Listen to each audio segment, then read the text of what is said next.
Amending the budget to support humans on the moon in 2024, what may be causing possible moonquakes, and a virtual flight over an area of scientific interest on Mars. A few of the stories to tell you about this week at NASA. During an agency-wide town hall at our headquarters on May 14th, NASA Administrator Jim Bridenstine and other senior agency leaders discussed the President's proposed amendment to NASA's 2020 budget to support accelerated plans to land astronauts on the moon by 2024. I think in a very strong vote of confidence for this agency, the administration decided to give us $1.6 billion of new spending. That is, I think, a very strong indicator that this administration is committed to achieving the end state in a bipartisan way.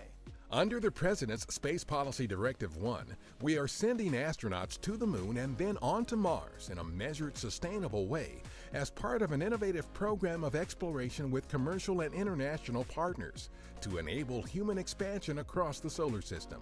For more on our Moon to Mars effort, go to nasa.gov/moon to Mars.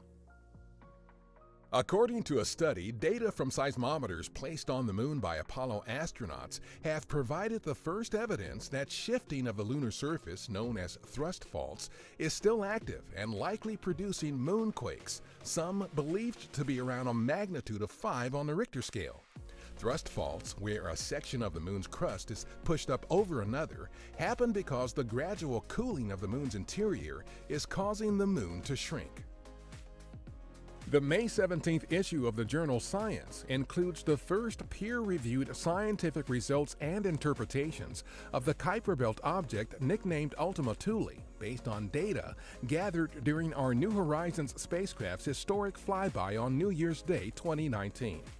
The initial data summarized in Science reveal much about the object's development, geology, and composition.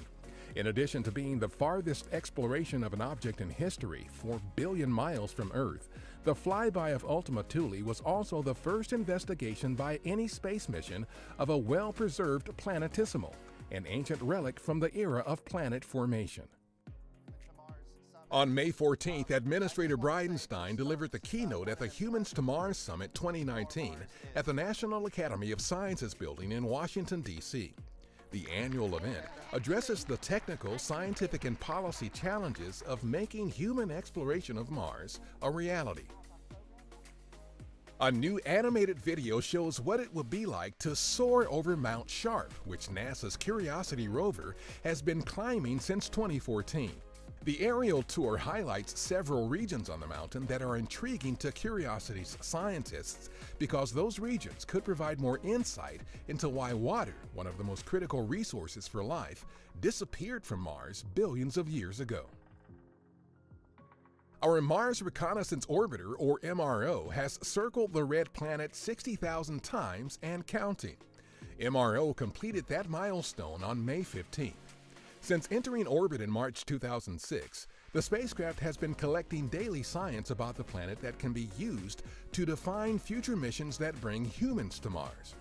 In addition to sending back its own data, the spacecraft is part of a network that relays data back to Earth from our Mars rovers and landers on the surface. In fact, MRO is expected to reach another milestone later this month when it will have relayed 1 terabit of data, largely from our Curiosity rover.